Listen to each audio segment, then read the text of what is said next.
Acts chapter 4. I decided some time ago to go on a shock campaign, meaning to determine what I'm going to be shocked about, what shocks me, what surprises me. And I've decided back then that I should be shocked over defeat.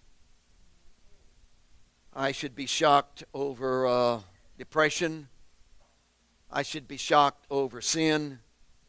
Those things should shock me. Someone comes to me and says, well, man, I'm defeated today. I should be, what? You're kidding me.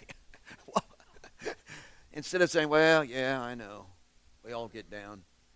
I should be shocked. Why? Because the blood of Jesus is so powerful. The wonder of who Christ is so overwhelming. The greatness of... Shouldn't defeat just... You're kidding me. How could you be defeated? Just an idea.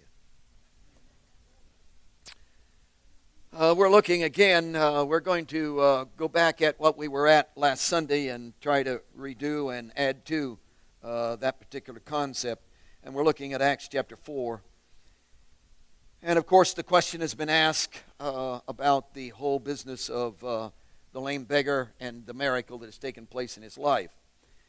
And the question that is being asked by the Sanhedrin is in verse 7, by what power or by what name have you done this? And Peter, then being filled with the Holy Spirit, turns to them and says these words. Verse 8, ruler of the people and elders of Israel, if we this day are judged for a good deed done to a helpless man, by what means he has been made well, let it be known to you all and to all the people of Israel, that by the name of Jesus Christ of Nazareth, whom you crucified, whom God raised from the dead, by him this man stands here before you whole. This is the stone which was rejected by you builders, which has become the chief cornerstone. Nor is there salvation in any other, for there is no other name under heaven given among men by which we must be saved. One of the great mysteries, and I have no idea that I'm going to explain this to you because I don't understand it myself. But one of the great mysteries that confronts us in the Scriptures and in our lives is the interaction between the physical and the spiritual. And truthfully, I can't get a handle on that. I can't figure out why God would even mess with the physical. What was so important about that? Here's a spiritual God who creates a spiritual man for spiritual fellowship. Hey, I can buy that 100%. Here's a spiritual God who creates a spiritual man. He wants spiritual fellowship and oneness on the spirit level. I see that. And he went to all this trouble to make all this physical stuff. And this physical man blows it spiritually. So the spiritual God who made a spiritual man, who wanted spiritual fellowship with that spiritual man, and the man created and committed a spiritual mess and did a spiritual sin. And spiritual division was the result. And you know how he solved that problem? Physical death. What? What on earth? Why didn't he just come up with a physical or with a spiritual answer? And yet the physical was so tied into this that in order to bring a redemptive process to the life of man, the physical had to be involved with it. And everywhere you go in the Scriptures, the physical is distinctly involved in it. Man commits a spiritual sin, but you know how he does it? He does a physical act. Always a spiritual deal. I know. But resulted in physical activity. And I would like to tell you that every single spiritual sin you've ever committed, well, how could there be a sin if it wasn't spiritual? So basically, every sin you've ever committed has been a spiritual sin that has always played itself out in your physical activity. And sin has never been isolated to the inner spirit. It always spills out in the physical. Somehow, some way, it expresses itself in some kind of physical activity. And it never was the physical activity that was the big deal, although that is a big deal. But the bigger deal is what's going on in the inner spirit, because the inner spirit is playing itself out on the physical plane. So you could correct the spirit, you could correct the physical activities of your life, but that isn't where the real issue is. See, the real issue is in the spiritual realm, the unseen realm, the spiritual dynamic of your inner life. And that's where Jesus wants to correct the whole activity so that that can spill into your physical life as well as your spiritual. And he's desperate about that. And the linkage between the spiritual and the physical is so integrated that I just have no way, I can't get a handle on it. I can't describe it. I can recognize it. I can see it, but I can't explain it, and I don't know why.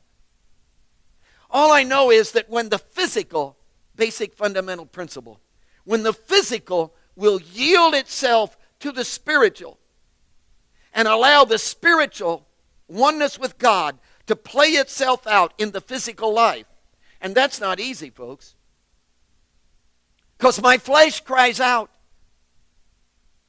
My flesh has desires. I'm not even talking about carnal, but my flesh has desires. My flesh has cravings. But when I bend my flesh, when I bring the members of my flesh under the domination of a spiritual reality and a spiritual relationship with a spiritual God, and allow that spiritual relationship to take priority and play itself out in my physical life, whoa! Something so overwhelming takes place in my physical life and in my spiritual life that it's absolutely mind-boggling and changes the course of history for both of those. You see that distinctly demonstrated in the life of Jesus. The life of Jesus, the physical flesh of Jesus is crying out. The physical flesh of Jesus has desires. He's in a Garden of Gethsemane crying out, God, do I have to? Is this necessary? Is this the way you want me to go? All that's in my flesh is saying, whoa, check this out. Is this, wow, wait a minute, hold on here.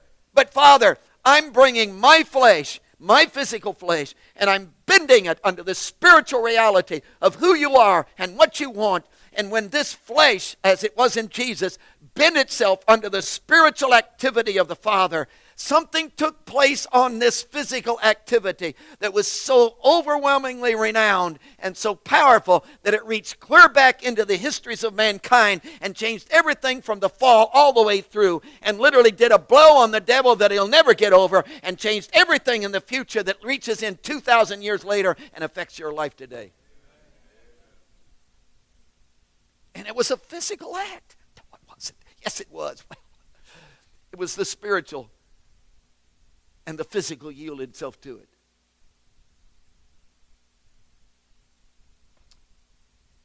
I want you to get that principle for your life. See, you've got to bring your physical, and he wants to empower you to do that. To take your physical life and bend it under the authority and the domination of the spiritual world. And when that happens, something's going to take place in your physical world and in your spiritual world that literally releases the power of God to affect both of them in the fulfillment of his will. So the principle seems to be that God in the spiritual realities wants to play himself out in your physical reality. And what's happening in your physical is a gauge of what's going on in your spiritual. That was the dilemma with this outfit that we're dealing with in this passage. See, the Sanhedrin had developed an entire physical world of their own. What I mean is they were totally focused on the physical. The Sadducees, as we've said before, they dismissed the whole spiritual realities. They didn't believe in angels. They didn't believe in spirits. They didn't believe in demons. They didn't believe in miracles. Therefore, they were having a hard time with this lame beggar who's running around, who shouldn't be. And what's the cause of this? Come on, give us a physical answer they're wanting. They dismissed all the miracles of the Old Testament. anything that had to do with supernatural. They didn't believe in life after death, so they didn't believe in the spiritual world. And yet here came this guy by the name of Peter, who's preaching all this spiritual stuff: resurrection from the dead, visitation from the other world, all this stuff that's going on. And the resurrected Jesus, come on, none of that can be true. So they have locked themselves in on a totally physical existence. If you do that, you understand, if all you've got is the physical existence of your life, then hey, go for it, because that's all you've got. And they did. So they're the ones that had the money, they're the ones that developed the power. But wait a minute, don't think for a moment they aren't religious. They're very religious. But their whole religion is a physical religion. So it isn't that, oh, we don't believe in God. Yes, we do. We believe in God, but we believe in a God that's contained within our physical structure. So they had physical sacrifices and physical ceremonies and did physical prayers and counted physical beads and lit physical candles and did all the physical stuff which contributed to their physical pockets, by the way. But it was all physical. Do you know how easy that is to do? Well, I want to get close to God. Well, what are you going to do? Well, I'm physically going to read my Bible. I'm physically going to get on my knees and say physical words. I'm physically going to come to church. I'm physically going to put money in the physical offering plate.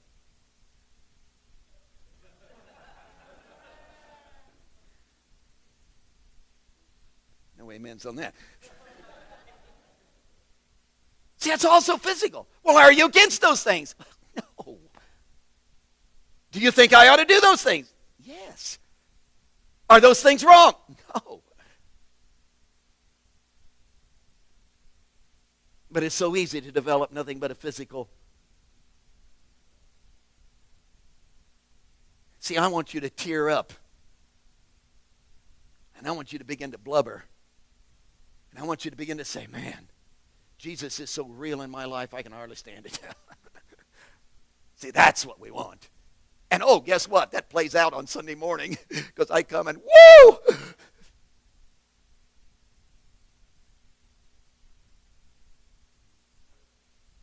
It's not just a physical thing then. Oh, it is a physical, but it's not just physical. There's a spiritual reality going on that's playing itself out in my.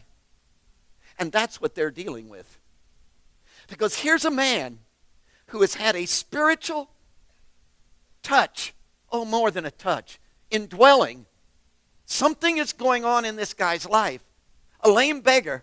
And it wasn't just, oh, he got a physical miracle, he's running around. He was that. But there was this whole spiritual thing that literally reached into his life and captivated him. And this guy is radically, overwhelmingly changed. And in that change, a demonstration began to take place that was so powerful that it upset everybody when you link it with the spiritual activity of the preaching that was going on and the message and the reason why. So they've drugged these boys in. And as they drag them in, they're asking the question, we want some kind of physical answer about this supposed physical miracle that has taken place in this physical man. So give us some kind of, did you get a frog leg and mix it with a chicken gizzard? See, that's what they're after. And Peter says, I want to give you the answer. And we started with the answer last week.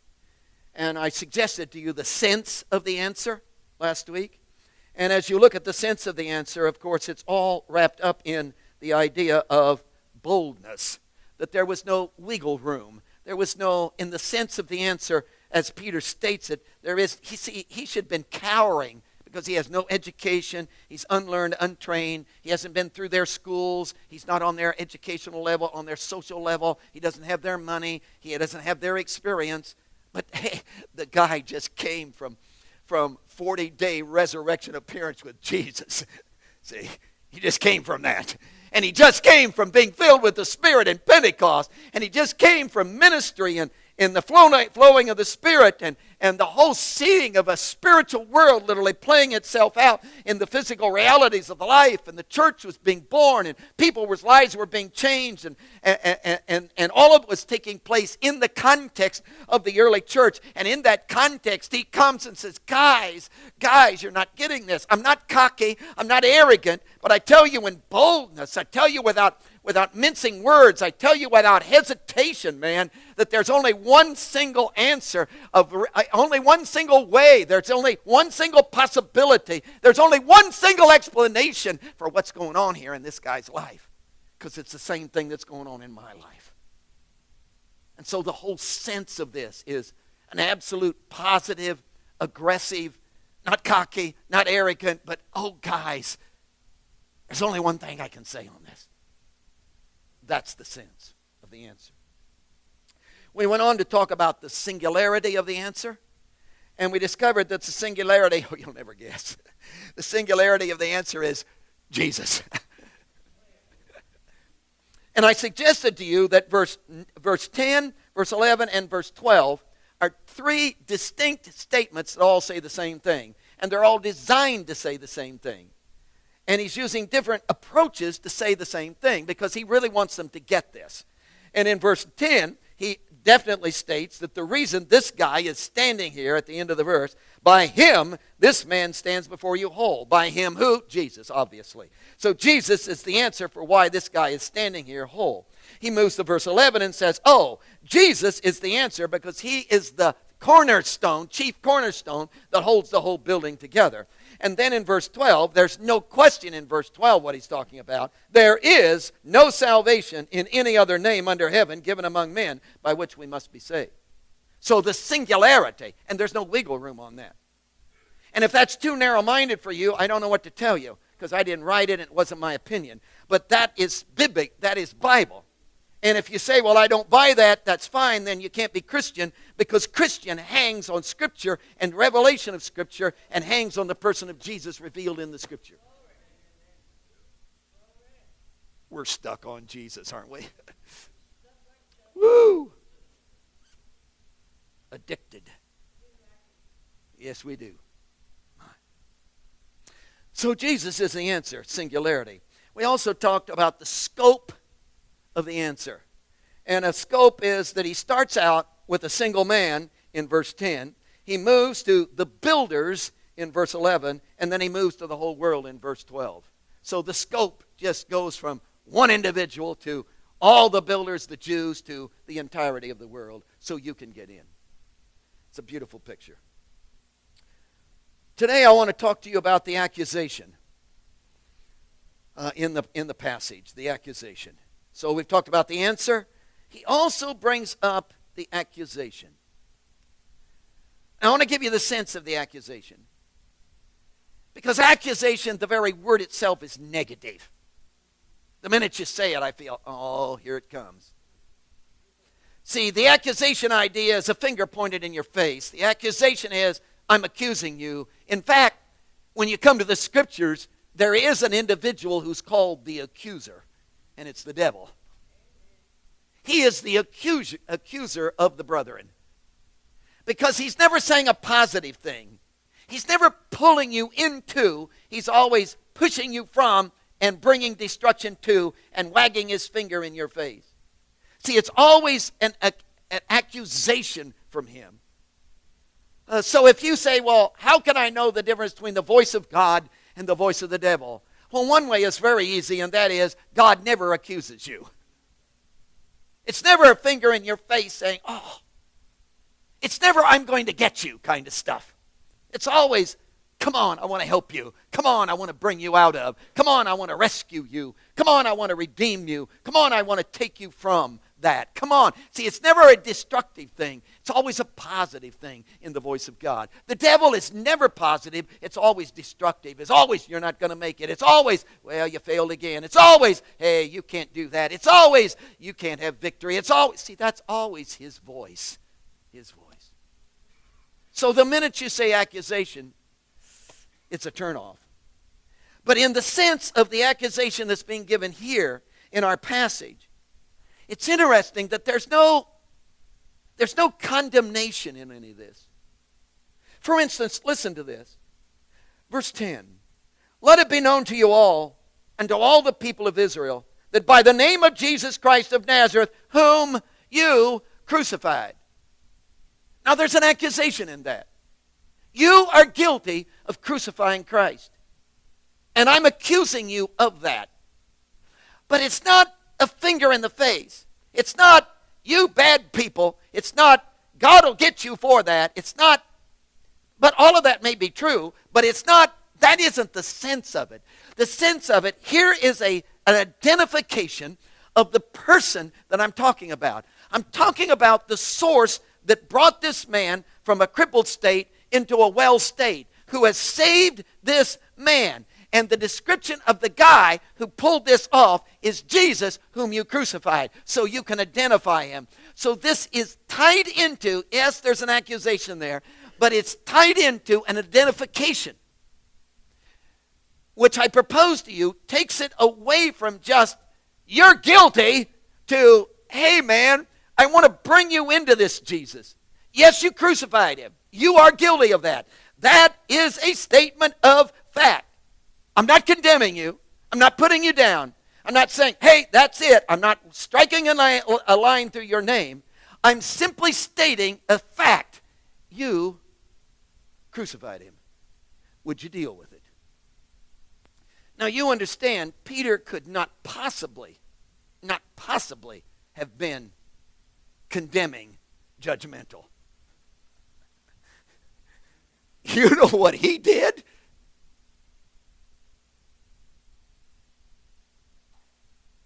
If there was any kind of condemning sense coming out of his voice, tone coming out of his voice, I'd have been in the boy's face.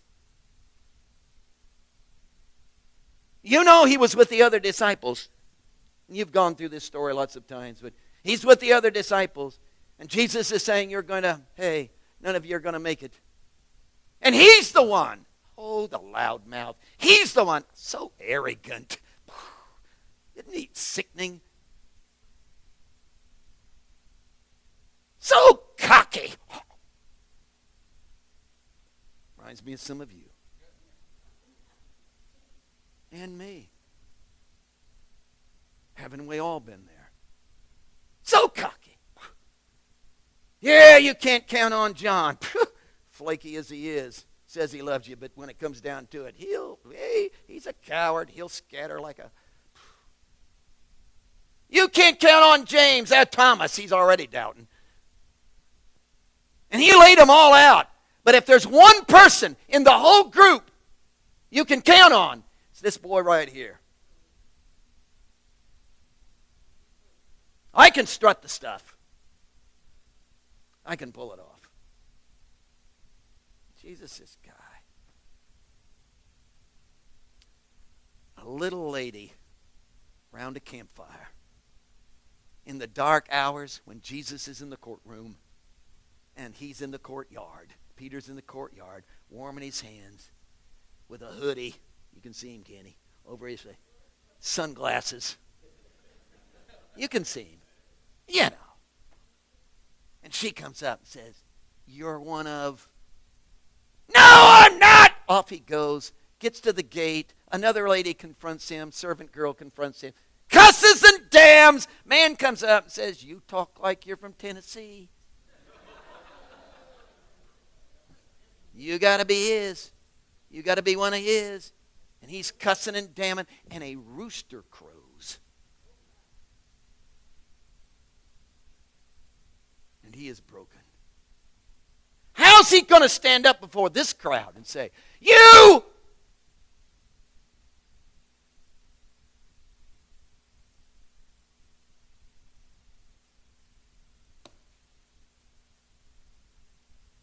But think about it, friend.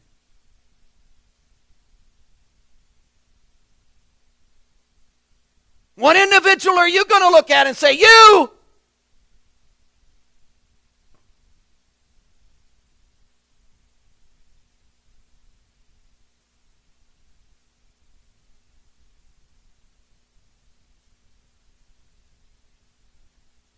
And you can say what you will, But when you want to come back to the reality and biblical principle, reality and biblical principle, by the way, they're the same.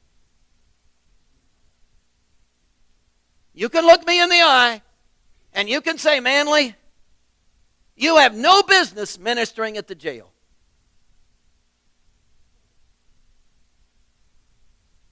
Well, that's true. You know why? I've never been to jail.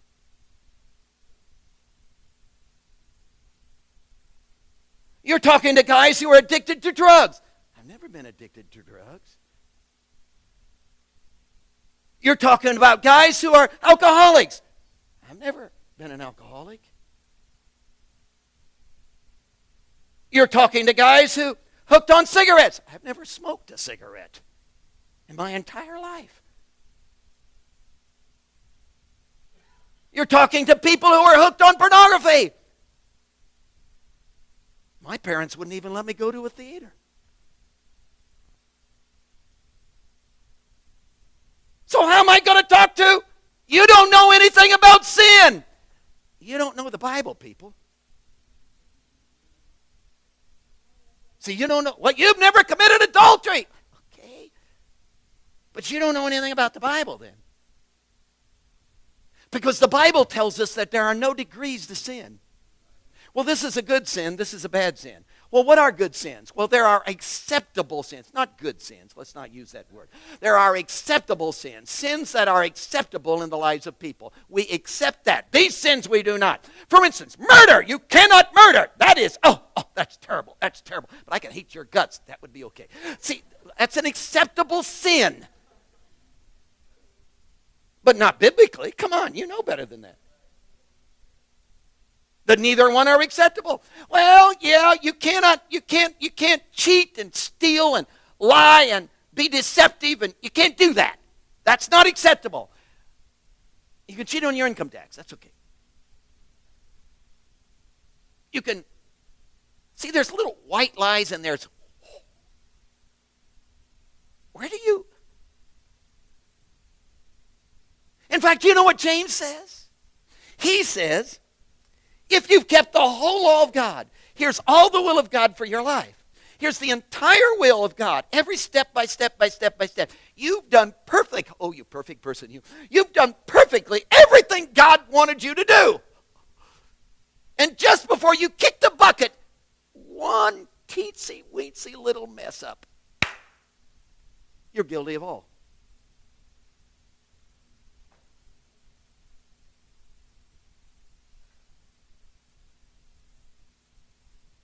Now, I could go into a long discourse of why that's true. I have time, but you don't. So we won't do that. But biblically, that's true. In other words, your sin isn't any worse than mine. That the sin of a 5-year-old is not any worse, is as bad as the sin of a 50-year-old. Because it isn't about the deed, it's about something going on in the spiritual realm that's playing itself out in the physical. So I'm proposing to you this morning, you are as bad as anybody's ever been. And you will never find anybody in this world who's ever been worse than you are.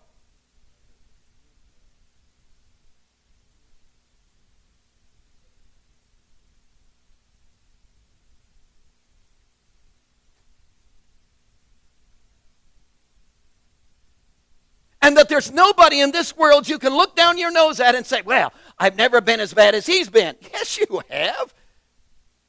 In fact, in the very attitude you've got, puts you down where he is.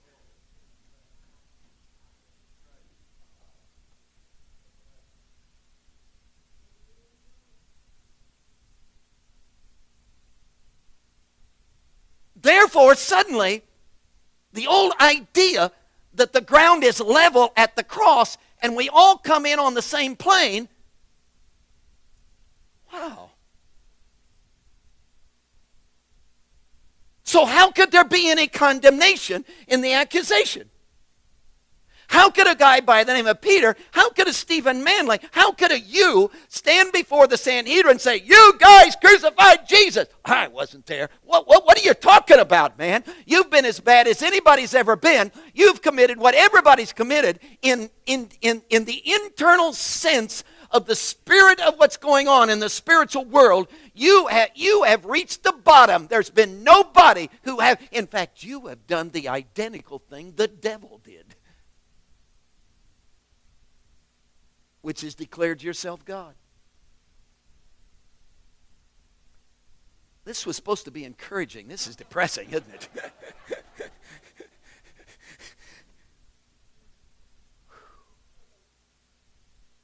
Wow. That's the sense.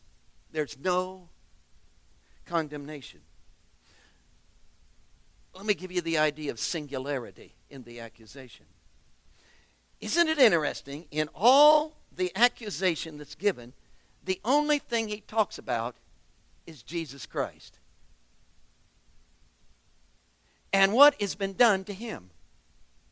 See, in verse 10, when you go to this verse, let it be known to you all and to all the people of Israel that by the name of Jesus Christ of Nazareth, whom you crucified. When you come to verse 11, Jesus is the stone which was rejected by the elders. So the rejection is what happened to Jesus, what you did to Jesus. The crucifixion is what you did to Jesus. In fact, the whole singularity of the accusation is all wrapped up in Jesus. Don't you think it's significant that he doesn't list it? He doesn't give any kind of list in here and say to the Sanhedrin, you are materialistic and you love your materialism more than God. You sacrifice people and you sacrifice God to make a dollar bill and you're all wrapped up in. See, he doesn't mention that at all. See, he doesn't look at them and say, you are arrogant and you are proud and you in your pride and arrogance have literally sinned against God. He doesn't mention pride. He doesn't mention arrogance, although they were filled with that. You are filled with your self-works and you strut around like your own works will get you into heaven and they will. See, he doesn't mention any of that. He doesn't mention alcohol. He doesn't mention drugs. He doesn't mention pornography. He doesn't mention adultery. He doesn't mention... The only thing the man talks about is, you crucified Jesus.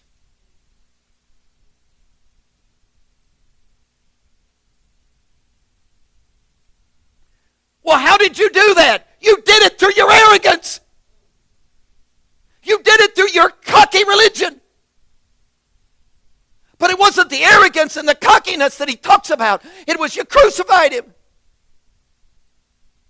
Well, how did you do that? You did it through your adultery. You did it through your pornography. You did it through your addictions. But he doesn't talk about that. You crucified Christ. You did it through your swearing. You did it through your lying. You did it through your stealing. But he doesn't mention that. You crucified Christ. See, whatever sin you want to name, what's the deal about that activity? It isn't about the activity. I got to calm down, don't I? It's not the business of the activity. You crucified Christ.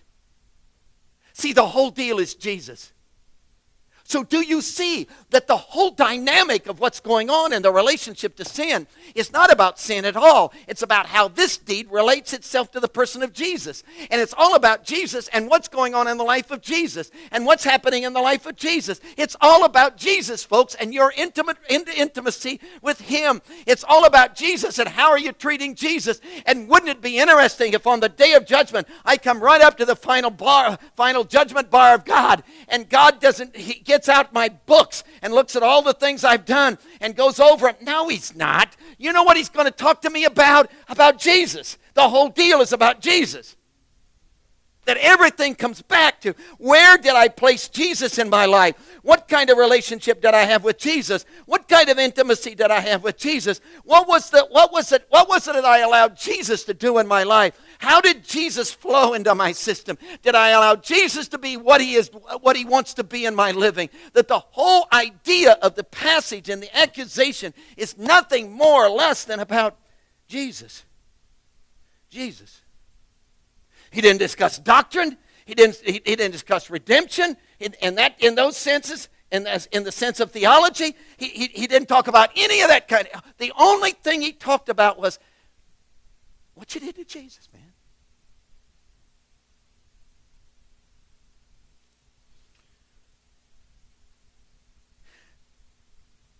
I want to propose to you that you will never have victory in your life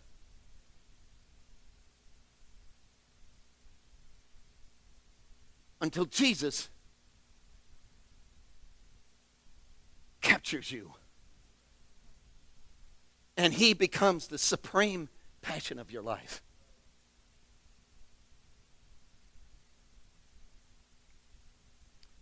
We talked a little about this last night. See, I want to be a Christian. I want to be saved. Jesus has touched my life and he's given me some victory. But why am I not? Why isn't my life? What's the problem? I want Jesus, but what, where, how? Do you see the dilemma in that? Probably not. See, I want Jesus to help me in my life. See, I want Jesus to help me with my agenda. See, I want Jesus to participate in my success. See, I want Jesus. See, I'm not against Jesus. I just want Jesus to be an aid.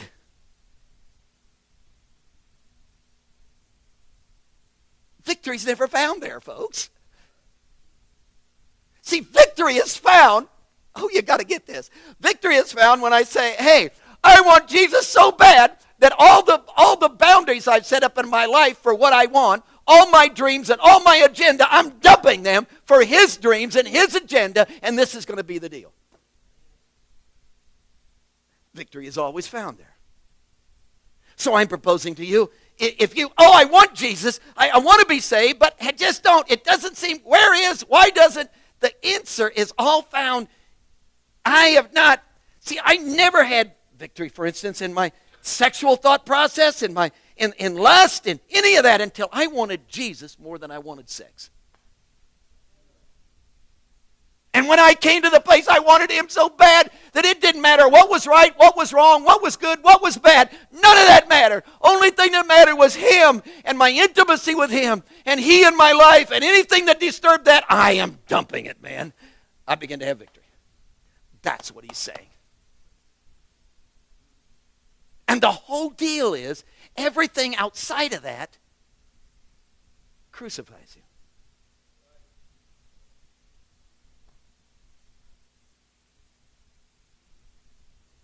Would you hang your head? Would you admit,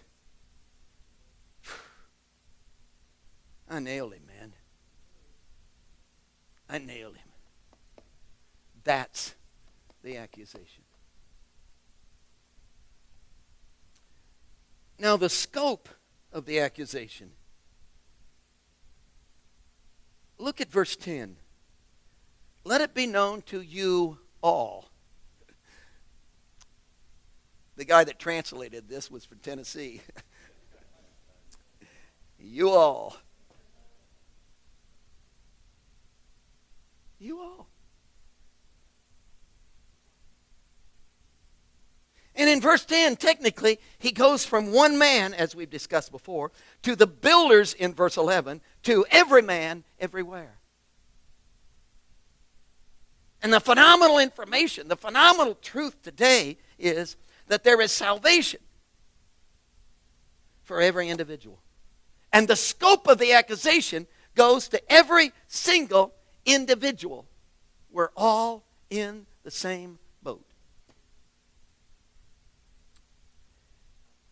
Now, in light of that, he moves us to this last thing, which is the positive, and we'll just whip right through this. But it's the application. See, there is a similarity between verse 10, 11, and 12 in terms of the application. The sense of the application is very, very positive. He's really strong on the guilt. See, you crucified Christ, but he's just as strong on the salvation. So the sense of the whole application is, yes, you are guilty, but oh, my friend, the salvation that's offered, the salvation that's proposed, the salvation that is lavished upon you is so much more phenomenal than the guilt that you face that there is no problem. So he's very positive in the whole sense of the application. The singularity, of course, of the whole idea of the application is Jesus. Salvation equals Jesus. Outside of the person of Jesus, I'm talking person now, seems like we really need to make that strong again and again and again. Outside of the person, not doctrine. Outside of the person, not theology. Outside of the person, not the idea. Outside of the person, not, well, that's a belief system. Not that. Outside of the person, the living, functioning, moving reality person, there is no salvation. And inside the person, there is nothing but salvation. See, outside the person, no salvation. Inside the person, nothing but salvation. So where should I dwell? Inside the person. That's his whole proposition. See, you've got to come inside the person of Jesus Christ. Because inside the person, salvation dwells. And the scope of the salvation is just, there's no indication. I think this is so phenomenal. There's no indication any place in verse 10, 11, and 12 that the idea is partial. Jesus can partially save you if you work hard enough. See, there's nothing like that here. It isn't, well, he'll probably put you on probation. That's what he'll do.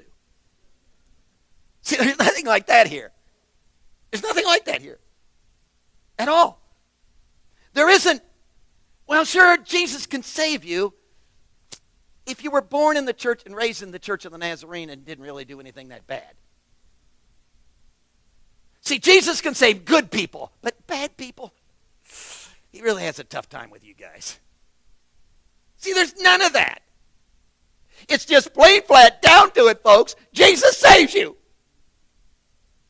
And isn't it interesting that in their mind, he digs up the worst person in their society, a lame beggar who's been that way all of his life, sitting at a gate beautiful, begging, which is the whole idea of terrible sin and outside of redemption and couldn't possibly get in, and God wouldn't touch him because God doesn't deal with those kind of people and all that kind of thing. And yet when salvation took place, God reached down to the lowest of in their framework and grabbed a hold of that guy and set him on his feet, which is Peter saying to this crowd, hey, salvation.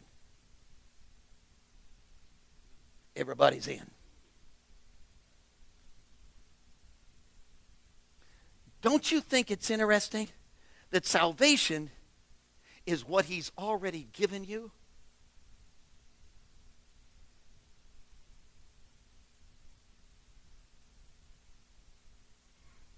Not what you're going to get. See, this is all over the passage as well.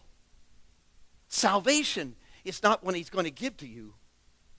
Salvation is what he's already given to you.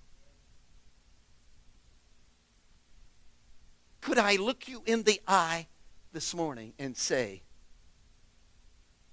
all the victory you need, all the salvation you require, all the grace necessary, everything possible for your spiritual vitality, all the resource necessary for you to make it through this week, it's already yours. If you don't make it this week, it won't be because you can't. It'll be because you don't want to.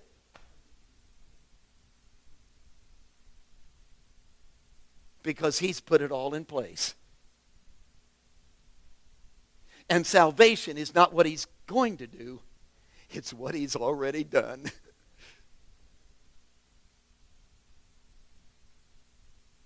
That while you were were yet a sinner, Christ died for you.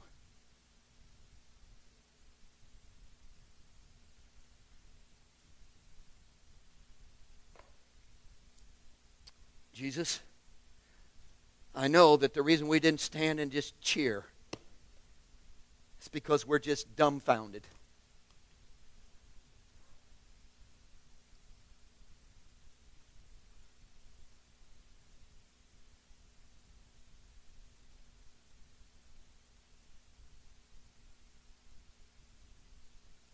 You've just knocked our socks off. Our eyes are bugged out. Our mouth is wide open. Our chin is on our chest. Because we are a people who have worked so hard to get where we are. We have struggled. We ache. We complain. We yell. We scream. We fight. We desire. We shake our head. We wonder. We yell at you in prayer. And now to find out, you've already given us everything we need. And it's Jesus. Please, Jesus, don't let this be preacher talk. Don't let this be a theological discourse.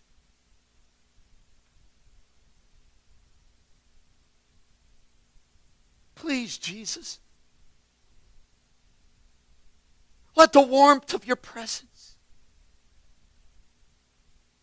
invade every heart in this place. Would you wrap your personal arm around us and pull us to yourself? Forgiveness is ours. Victory is assured. We can rest in you.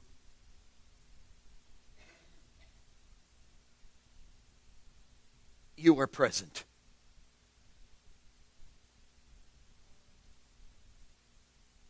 And the only thing we've ever done that has kept you from our lives is we just nail you. We just straight arm you out of our lives. We just push you aside.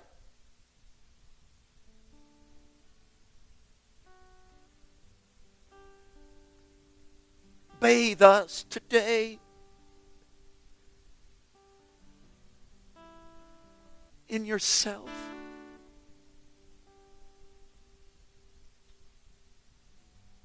Bring us into your intimacy.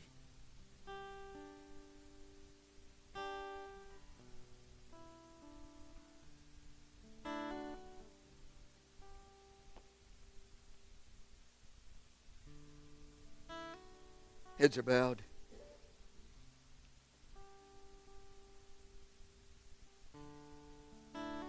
Would you let him embrace you today?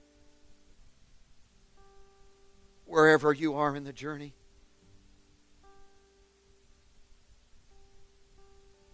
Come on, don't go on alone.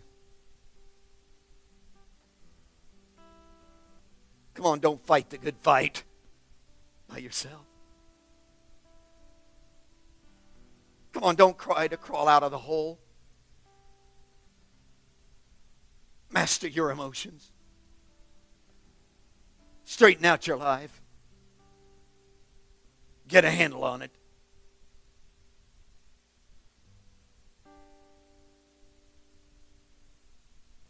Would you be open to him in a new and deep way? Would you quit boxing him in with your plans, what you think ought to be done, how you think it ought to be accomplished? Would you quit that? Would you take all the conditions down and just embrace him? Would you quit trying to fix it? And would you let him? seek with me today? Would you? For the answer is found in Jesus. Be obedient.